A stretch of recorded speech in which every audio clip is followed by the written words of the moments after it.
गजब का टैलेंट है मैडम जी। अरे बाप रे, बतावा हो मोटरसाइकिल के साइलेंसर से वो इतनी रोटी बनाई डाली है।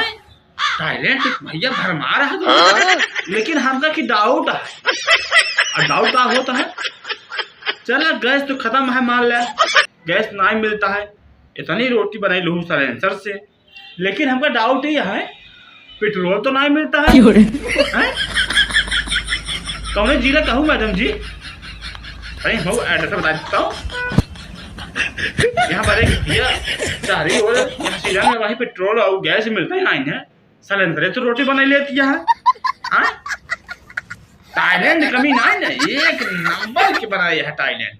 और कम से कम इतनी रोटी बनावे में 4-5 लीटर पेट्रोल तो लगेगा हो। अब हमका कुछ बोले कि नहीं है, खाली हमका तू बताई दे कौने जिला से हो तू, और हमका वही जिला की लड़की चाहिए, बियाह करब है।